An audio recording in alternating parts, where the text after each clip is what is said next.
വിട പറഞ്ഞ കൊല്ലം സുധിയുടെ ഭാര്യ രേണു സുധി ഇപ്പോൾ സോഷ്യൽ മീഡിയയിലെ താരമാണ്. ആദ്യ ഭാര്യയുമായി അകന്ന ശേഷമാണ് കൊല്ലം സുധിയുടെ ജീവിതത്തിലേക്ക് രേണു കടന്നു വന്നത്. ആദ്യ ഭാര്യ പിന്നീട് ആത്മഹത്യ ചെയ്യുകയായിരുന്നു. ഇതേക്കുറിച്ച് തുറന്ന് സംസാരിക്കുകയാണിപ്പോൾ രേണു. സുധിച്ചേട്ടൻ മരിക്കുന്നതിന് 2 വർഷം മുമ്പെയാണ് അവർ മരിച്ചത്. ആത്മഹത്യ ചെയ്യുകയായിരുന്നു. വേറെ ഭർത്താവും മകനുമുണ്ട്. വേറൊരു കുടുംബമായിരുന്നു. അവിടെ വെച്ചായിരുന്നു മരണം. സുധിച്ചേട്ടനുമായി പരിചയപ്പെടുമ്പോൾ ഭാര്യയെക്കുറിച്ച് ചോദിച്ചിരുന്നു. എന്നെയും മകനെയും ഉപേക്ഷിച്ച് അവൾ പോയെന്നാണ് പറഞ്ഞത്.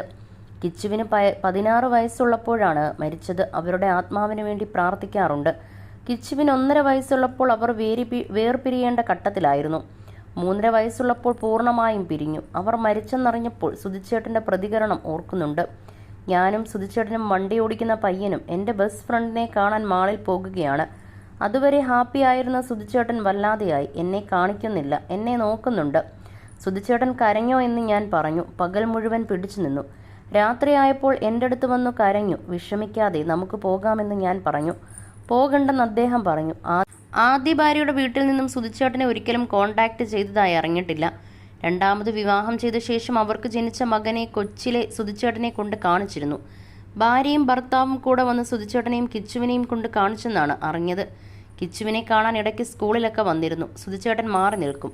അവർ ഭർത്താവും ഭാര്യയും വന്ന് കൊച്ചിന് സമ്മാനം കൊടുത്തു പോകും. സിനിമാ കഥ പോലെ. വലുതായ ശേഷം കിച്ചു കണ്ടിട്ടില്ല. അതെന്തെന്ന് കൊണ്ടെന്ന് അറിയില്ല. ഞാൻ വന്ന ശേഷം പിന്നെ കണ്ടിട്ടേയില്ല. എന്തിനാണ് ആത്മഹത്യ ചെയ്തതെന്ന് അന്വേഷിച്ചിട്ടില്ല. ലോക്ക്ഡൗൺ സമയത്തായിരുന്നു. ആ സമയത്ത് ജോലിയില്ലാതെ കുറേ ബുദ്ധിമുട്ടിയിരുന്നെന്ന് അറിഞ്ഞിട്ടുണ്ട്. അതായിരിക്കണം. ഒരുപാട് പേർ ആ സമയത്ത് ആത്മഹത്യ ചെയ്തു. ഡാൻസർ ആയിരുന്നു അവർ. ആ സമയത്ത് കുറേ കലാകാരന്മാർ ആത്മഹത്യ ചെയ്തു. അങ്ങനെയും ആകാമെന്നും രേണു പറയുന്നു.